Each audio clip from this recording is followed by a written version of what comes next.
যোৱা সময়ত পেহেলগামত সংঘটিত হোৱা মৰ্মান্তিক ঘটনাৰ বাবে আৰু এই ঘটনাক বাস্তৱত ৰূপায়ণ কৰা পাকিস্তানৰ যি কাৰ্যকলাপ তাক আমি গভীৰভাৱে নিন্দা কৰিছোঁ। প্ৰধানমন্ত্ৰী নৰেন্দ্ৰ মোদী ডাঙৰীয়াই সন্ত্ৰাসবাদক দেশৰ পৰা সম্পূৰ্ণৰূপে পৰাজিত কৰিবলৈ যি আজি বিহাৰত সংকল্প ঘোষণা কৰিছে তাক আমি সম্পূৰ্ণৰূপে সমৰ্থন জনাইছোঁ আৰু পাকিস্তানৰ বিৰুদ্ধে ল'বলগীয়া সকলো ধৰণৰ ব্যৱস্থাৰ বাবে আমি অসমবাসী ৰাইজৰ সম্পূৰ্ণ সমৰ্থন আগবঢ়াইছোঁ। জম্মু কাশ্মীৰৰ পেহেলগামত হোৱা ঘটনাত আপোনালোক ইতিমধ্যে সকলো অৱগত যে আমাৰ 25 গৰাকী ভাৰতীয় লোক বা ভাৰতীয় নাগৰিকৰ নিহত হৈছে আৰু এগৰাকী নেপালৰ লোকো বা নেপালৰ নাগৰিকো এই ঘটনাত নিহত হৈছে। আমি অসম চৰকাৰে সিদ্ধান্ত গ্ৰহণ কৰিছোঁ যে এই ঘটনাত নিহত হোৱা প্ৰতিগৰাকী বিদেশী আত্মা বা বিদেশী ব্যক্তিৰ পৰিয়াললৈ আমি 5 লাখ টকাকৈ এটা সামান্য আৰ্থিক সাহায্য আগবঢ়াম। তেখেতসকলৰ যি সন্ত্ৰাসবাদৰ বিৰুদ্ধে তেখেতসকলৰ যি সংগ্ৰাম বা তেখেতসকলৰ যি ত্যাগ তাক আমি সোঁৱৰণ কৰি আৰু তেখেতসকলৰ পৰিয়ালৰ প্ৰতি শ্ৰদ্ধা জনাই আমি এটা কিঞ্চিত 5 লাখ টকাৰ আৰ্থিক সাহায্য এটা প্ৰতিগৰাকী নিহতৰ পৰিয়াললৈ আগবঢ়াবলৈ আমি সিদ্ধান্ত গ্ৰহণ কৰিছোঁ। বহুদিন ধৰি আমাৰ ৰাজ্যখনো সন্ত্ৰাসবাদত আক্ৰান্ত হৈ আছিলে, সেয়েহে সন্ত্ৰাসবাদত নিহত প্ৰতিটো পৰিয়ালৰ দুখ আৰু মৰ্মবেদনা আমি অনুভৱ কৰোঁ আৰু দেশত এনেধৰণৰ ঘটনা বিশেষকৈ পেহেলগামত হৈ যোৱা ঘটনাই প্ৰতিজন অসমবাসীৰ মন মগজুক আঘাত কৰিছে। আমি সাংঘাতিকভাৱে দুখ পাইছোঁ আৰু এই গোটেই যুদ্ধখনত এই পৰিয়ালকেইটিৰ লগত থিয় হৈ থাকিবৰ বাবে আমি এই সামান্য ধনৰাশি প্ৰতিগৰাকী নিহত পৰিয়াললৈ আগবঢ়াবলৈ সিদ্ধান্ত গ্ৰহণ কৰিছোঁ। এই সংক্ৰান্তত আমি দেখা পাইছিলোঁ যে কিছুমান ব্যক্তিয়ে সমগ্ৰ দেশতে যিকোনো প্ৰকাৰে পাকিস্তানৰ পৰা দৃষ্টি আঁতৰাই আনি তেওঁলোকে পাকিস্তানক প্ৰত্যক্ষ বা পৰোক্ষভাৱে সমৰ্থন কৰাৰ প্ৰৱণতা এটাও আমি দেখা পাইছোঁ। অসমতো আমাৰ বিধায়ক আমিনুল ইছলামে আগবঢ়োৱা বক্তব্যই অসমৰ ৰাইজক ক্ষোভিত কৰিছে। পাকিস্তানক এক প্ৰকাৰ সমৰ্থন কৰাৰ যিটো প্ৰচেষ্টা সেই প্ৰচেষ্টাত আমি সকলো সাংঘাতিকভাৱে আঘাত পাইছোঁ। আজি অসম পুলিচে তেখেতক দেশদ্ৰোহিতাৰ গোচৰত গ্ৰেপ্তাৰ কৰিছে আৰু মই আশা কৰোঁ যে অসম পুলিচে তেওঁক আদালতৰ সন্মুখলৈকে লৈ যাব আৰু আদালতে এই ধৰণৰ ঘটনাৰ যথাযোগ্য বিচাৰ কৰিব।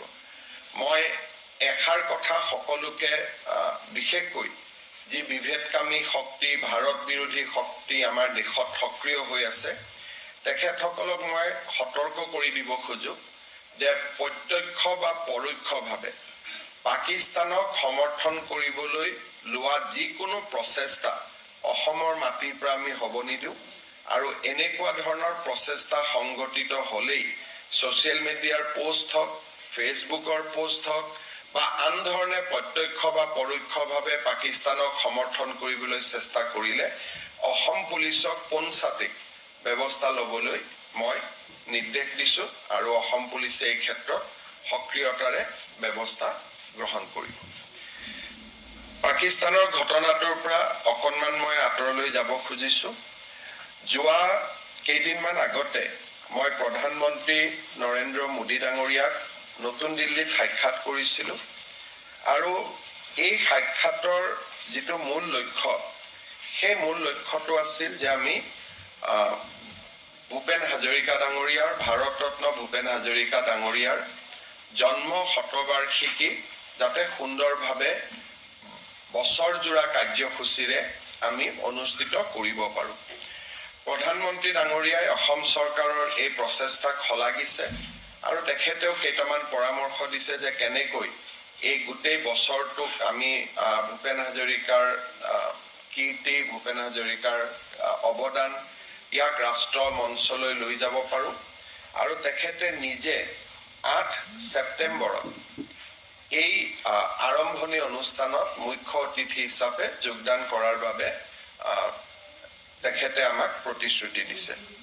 খুব কম দিনৰ ভিতৰতে আমি ৰাজ্য চৰকাৰে উদযাপন সমিতি ঘোষণা কৰিম আৰু ইতিমধ্যে উদযাপন সমিতিত যোগদান কৰিবলৈ মই উত্তৰ পূৰ্বৰ মুখ্যমন্ত্ৰী সকলকো আহ্বান জনাইছোঁ আৰু মই ভাবোঁ যে আমি যথেষ্ট গৰিমা আৰু গাম্ভীৰ্যতাৰে সৈতে বছৰজোৰা এই কাৰ্যসূচী ৰূপায়ণ কৰিব পাৰিম ডক্টৰ ভূপেন হাজৰিকাৰ নামত ৰিজাৰ্ভ বেংক অফ ইণ্ডিয়া আৰু ভাৰতৰ বিত্ত মন্ত্ৰালয়ে যাতে এটা কইন বা মুদ্ৰা নিৰ্মাণ কৰে সেই তাৰ বাবে আমি ইতিমধ্যে টেক আপ কৰিছোঁ মই কেইদিনমান আগতে বিত্তমন্ত্ৰী নিৰ্মলা সীতাৰামন ডাঙৰীয়ানীলৈকে লিখিছোঁ এই বিষয়ে আৰু মই বিশ্বাস কৰোঁ যে ভাৰত চৰকাৰে জন্ম শতবাৰ্ষিকীৰ সময়তে ভূপেন হাজৰিকাৰ প্ৰতিচ্ছবিৰে সৈতে এটা কইন বা মুদ্ৰা প্ৰকাশ কৰিব বা আমি উন্মোচন কৰিব পাৰিম সেই বিশ্বাসো মই ৰাখিছোঁ জন্ম শতবাৰ্ষিক সম্পৰ্কত আমি বিভিন্ন ব্যৱস্থা হাতত ল'ম সেই বিষয়ে সময়ে সময়ে আপোনালোকক মই জনাই থাকিম নতুন দিল্লী ভ্ৰমণৰ সময়তে দুটা গুৰুত্বপূৰ্ণ প্ৰকল্প এটাৰ আধাৰশিলা আৰু এটাৰ উদ্বোধন কৰিবলৈ প্ৰধানমন্ত্ৰী ডাঙৰীয়াই সন্মতি প্ৰকাশ কৰে প্ৰথম আধাৰশিলা স্থাপন কৰিবলগীয়া প্ৰকল্পটো হৈছে ৭,৫০০ কোটি টকা ব্যয় কৰি গুৱাহাটীত গোটেই ব্যৱস্থাটোত এটা বিশেষ ইয়াৰ আৰু এটা অংগ থাকিব যে এই ৰিং ৰোডৰ পাৰ্ট হিচাপে নাৰেংগী আৰু কুৰুৱাৰ মাজত ব্ৰহ্মপুত্ৰৰ ওপৰত দলংখনো নিৰ্মাণ হ'ব এই গোটেই কাম বা গোটেই প্ৰকল্পটোত ৰাজ্য চৰকাৰে এক বিশেষ ধৰণে সহযোগিতা আগবঢ়াইছে এই প্ৰকল্পটোৰ বাবে ভূমি অধিগ্ৰহণৰ সম্পূৰ্ণ খৰচৰ 50% ৰাজ্য চৰকাৰে ব্যয় কৰিব ৰাজ্য চৰকাৰে ফৰেষ্ট ৰয়েলিটি আৰু GST এই দুইটাই আমি নিৰ্মাণকাৰী সংস্থাক উভতাই দিবলৈ সিদ্ধান্ত গ্ৰহণ কৰিছোঁ অৰ্থাৎ এই প্ৰকল্পটোত ৰাজ্য চৰকাৰৰ আনুমানিক কন্ট্ৰিবিউশন 1000 কোটি টকাতকৈ বেছি হ'ব ভাৰত চৰকাৰেও এই প্ৰকল্পটোত ভাইবিলিটি গ্যাপ হিচাপে প্ৰায় 3000 কোটি টকা ব্যয় কৰিব আৰু এই গোটেই প্ৰকল্পটো ৭,৫০০ কোটি টকাৰ ব্যয়েৰে এই প্ৰকল্পটো নিৰ্মাণ হ'ব 8 ছেপ্টেম্বৰ তাৰিখে প্ৰধানমন্ত্ৰী ডাঙৰীয়াই নুমলীগড় ৰিফাইনেৰীয়ে নিৰ্মাণ কৰি থকা যিটো বায়ো ৰিফাইনেৰী আছে সেই বায়ো ৰিফাইনেৰীটোৰো শুভ উদ্বোধন কৰিব আপোনালোকে জানে যে এই বায়ো ৰিফাইনেৰীটো 10,600 কোটি টকাৰে নিৰ্মাণ হৈছে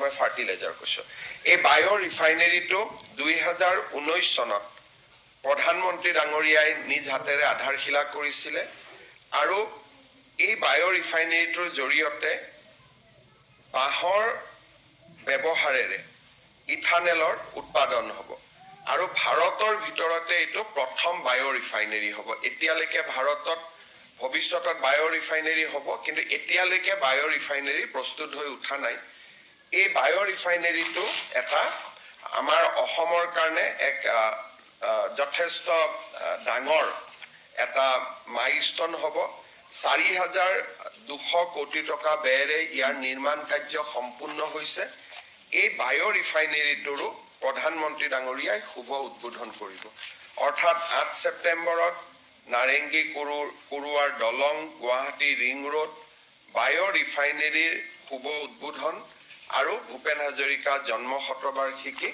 এই আটাইকেইটা অনুষ্ঠানতে প্ৰধানমন্ত্ৰী মোদী ডাঙৰীয়াই অংশগ্ৰহণ কৰিব। আমি আন এটা প্ৰকল্পৰ ক্ষেত্ৰত ভাৰত চৰকাৰৰ লগত খুব ঘনিষ্ঠভাৱে কাম কৰি আছো। সেইটো হৈছে নামৰূপৰ ফাৰ্টিলাইজাৰ প্ৰজেক্ট। আপোনালোকে জানে যে এই প্ৰজেক্টটোত 10,600 কোটি টকা ব্যয় হ'ব আৰু এই প্ৰজেক্টটোতো 40% অসম চৰকাৰে ইকুইটি আগবঢ়াব।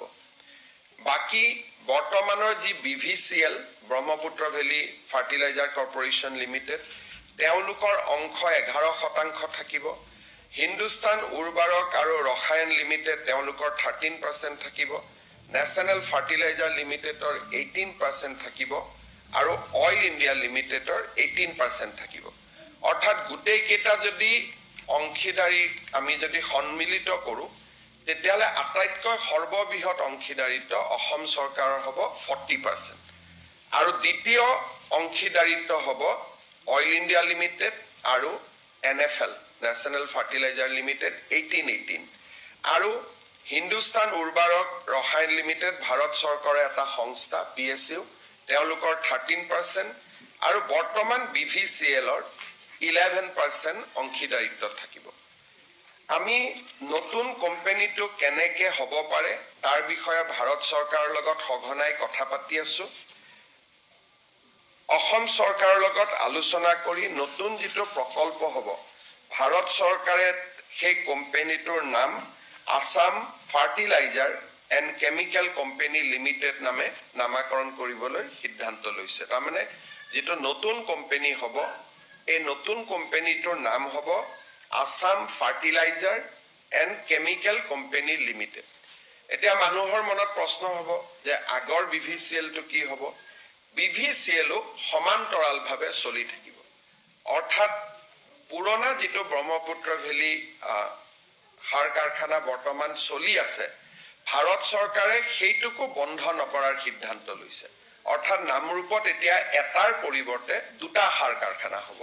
BVCLটো চলি থাকিব আৰু আসাম ফাৰ্টিলাইজাৰ এণ্ড কেমিকেল যিটো কোম্পানী এইটোও চলি থাকিব। যেতিয়া নতুন কোম্পানীটো নিৰ্মাণ সম্পূৰ্ণ হ'ব তেতিয়া ভাৰত চৰকাৰে সেই সময়ত সিদ্ধান্ত ল'ব যে দুইটা কোম্পানী মাৰ্জ হ'ব লাগে বা নালাগে। অন্তত 5-6 বছৰ BVCLও সমান্তৰালভাৱে চলি থাকিব। নতুন কোম্পানীটো BVCLৰ অংশীদাৰিত্ব থাকিব 11% আৰু তেওঁলোকৰ নিজৰ ফাৰ্টিলাইজাৰ এতিয়া যি প্ৰডিউচ কৰি আছে 3 লাখ মেট্ৰিক টন সেইটোও চলি থাকিব। নতুন কোম্পানীটোৱে ফাৰ্টিলাইজাৰ কৰিব 12.7 লাখ। তাৰমানে যদি দুইটা লগাই দিওঁ ই 15.7 লাখলৈকে ই আগবাঢ়ি যাব। দেশৰ ভিতৰতে one of the largest fertilizer company ই হ'বগৈ। এই কোম্পানীটোৰ JV এগ্ৰিমেণ্ট নতুন কোম্পানী ফৰ্ম কৰা এই গোটেই কামবিলাক বহুত দ্ৰুত গতিত আগবাঢ়ি গৈছে আৰু মই ভাবোঁ যে নতুন কোম্পানীটোৰ কাম কাজৰ টেণ্ডাৰ আদিও ছেপ্টেম্বৰত প্ৰকাশ হ'ব আৰু ডিচেম্বৰৰ ভিতৰত এই নতুন সাৰ কাৰখানাটোৰো আমি কাম আৰম্ভ কৰিব পাৰিম। সমান্তৰালভাৱে BVCLও যাতে আৰ্থিক সংকটত নপৰে সময়ে সময়ে ভাৰত চৰকাৰে তাতো পুঁজিৰ যোগান ধৰি থাকিব যাতে পুৰণা কোম্পানীটো বন্ধ হৈ নাযায়, নতুন কোম্পানীটো নিৰ্মাণ হয় আৰু 5-6 বছৰ পিছত সিদ্ধান্ত লোৱা হ'ব যে পুৰণা নতুন দুইটা একে হৈ যাব নে দুইটাই সমান্তৰালভাৱে আৰু কিছুদিন চলি থাকিব। তাৰমানে অসমৰ কাৰণে দুটা ভাল খবৰ।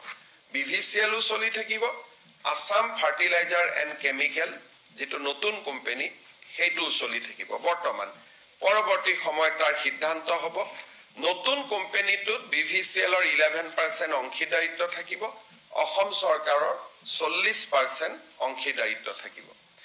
এই দুইটা কথা আমাৰ খুব বিশেষকৈ বায়' ৰিফাইনেৰী নামৰূপৰ সাৰ কাৰখানা এই দুইটা কথা খুব সুন্দৰভাৱে আগবাঢ়ি গৈছে। এডভান্টেজ অসমৰ সময়ত আমি আদানী গ্ৰুপৰ লগত 50,000 কোটি টকাৰ বিনিয়োগৰ কথা পাতিছিলোঁ। তেওঁলোকেও খুব ইন্টাৰেষ্ট লৈছে তেওঁলোকেও মোক প্ৰতিশ্ৰুতি দিছে যোৱা 10 দিনত দুবাৰকৈ তেওঁলোকে আহি মোক সাক্ষাৎ কৰিছে যে অক্টোবৰ মাহৰ ভিতৰত তেওঁলোকে গুৱাহাটী বিমানবন্দৰৰ শুভ উদ্বোধন কৰিব সিদিনাখনেই তেওঁলোকে গুৱাহাটীৰ এৰো চিটিৰ কাম নতুনকৈ শুভাৰম্ভণি কৰিব আৰু অসমত যদি অসম চৰকাৰৰ লগত আমি প্ৰকল্প মাটি বাৰী দিব পাৰো তেতিয়ালে তেওঁলোকে বাকি থকা 40,000 কোটি টকাও এয়াৰপোৰ্ট এৰো চিটি 10,000 কোটি টকা বাদ দি বাকি 40,000 কোটি টকাও তেওঁলোকে খুব সোনকালে ব্যয় কৰিব খুজিছে ঠিক তেনে ধৰণে আমাৰ এডভান্টেজ অসমৰ সময়ত স্বাক্ষৰিত হোৱা ভাৰত চৰকাৰৰ দুটা প্ৰজেক্ট খুব দ্ৰুত গতিত অনুমোদনৰ ফালে আগবাঢ়ি গৈছে এটা হৈছে গুৱাহাটী আৰু শিলচৰৰ মাজত 25,000 কোটি টকাৰ নতুন গ্ৰীনফিল্ড হাইৱে গ্ৰীনফিল্ড তাৰমানে পুৰণা ৰাস্তা নহয় সম্পূৰ্ণ নতুন ৰাস্তা হ'ব বৰাপানীৰ মাজেৰে গৈ পাঞ্চগ্ৰামত উঠিব হিউ খুব এটা অনুমোদনৰ দিশত তীব্ৰ গতিত আগুৱাই গৈছে আৰু নুমলীগড় আৰু গহপুৰৰ মাজৰ টানেলৰ অনুমোদনৰ দিশতো খুব আগুৱাই গৈছে গতিকে এই গোটেইখিনি যদি হৈ যায় তেতিয়াহলে ডিসেম্বৰ মাহৰ ভিতৰতে প্ৰায় 1 লাখ কোটি টকা এডভান্টেজ অসমত ঘোষণা কৰা প্ৰায় 1 লাখ কোটি টকা আমি ধৰাতলত দেখিব পাম হয়তো অলপ বেছিও হ'ব পাৰে যদি কাছাৰৰ ৰাস্তা হয় 25,000 নুমলীগড় 12,000 25 বাৰে 37,000 আদানীৰ 50,000 87,000 নামৰূপৰ সাৰ কাৰখানা 10,000 তাৰমানে 97,000 আৰু কেইবাটাও প্ৰকল্পৰ বা উদ্যোগৰ লগত আমাৰ কথা বতৰা চলি আছে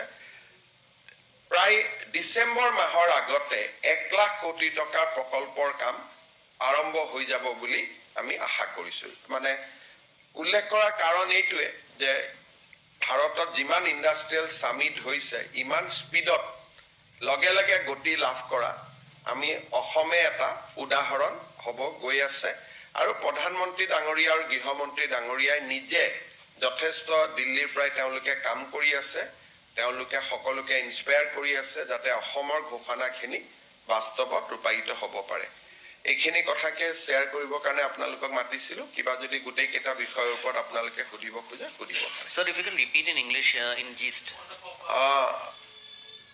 People of Assam is extremely angry with the recent terrorist attack in Pahalgam.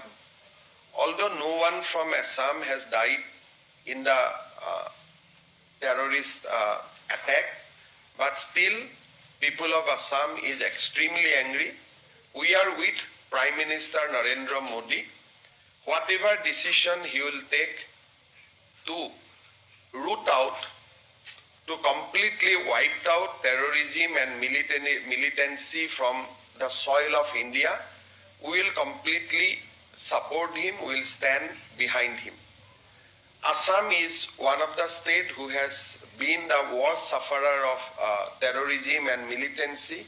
We have seen this kind of massacre in the past, so we can feel the grief, we can feel the pain of the families who has lost near and dear one in the Pahalgam massacre. Assam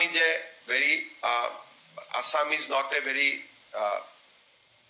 huge economically rich state, but at the same time, as a token of gesture, as a token of solidarity, Government of Assam has decided to extend a sum of rupees 5 lakhs to each and every family whose near and dear one has been killed in the massacre. We are also taking strong action against everyone who is directly or indirectly trying to support or trying to defend Pakistan. One of our MLA from United Democratic Front, Sri Aminul Islam, has said yesterday certain things which has angered people of Assam. I have reviewed the video and I have seen that that video has been posted in a manner to defend Pakistan in the terror in Pakistan and its complicity in the terrorist attack. I have instructed Assam Police to take strong action against the MLA. DGP has informed me that he has been arrested and he has been booked in the charge of sedition. So we'll take this case to the logical conclusion. I'd like to warn everybody who is in Assam that any attempt to defend Pakistan directly or indirectly will be taken head on and will take strongest possible action. The action against the MLA is one such example, but we can go further and will hunt down each and everybody, whoever tried to support directly or indirectly Pakistan. And this is what we have conveyed in strongest possible terms to my police and also to the other law enforcing agencies. India has revoked visas of Pakistani nationals, but given the fact that in the past also people like David Hadley have been in India on a foreign visa and long-term visa, there are many people who have long-term visas in India and have multiple entry visa for Pakistan. So these people also come under strict scrutiny. I think this question should be posed to the government of India. This is a delicate time. I don't want to comment anything. Government of India is proceeding with a clear-cut strategy. So we should not comment on that. We should leave it to the Honorable Prime Minister.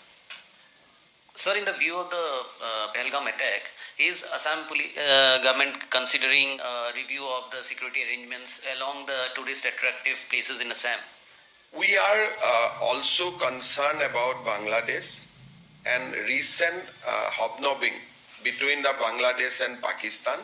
So we have alerted our security agencies to take a watch whatever is going on across the border and also remain vigilant. However, we directly do not share any land borders with Pakistan. So that is why I think our concern in regard to Pakistan will be, it may not be that high in compared to the state of Kashmir or Punjab or Rajasthan or Gujarat. However, we are remain alert and will remain alert.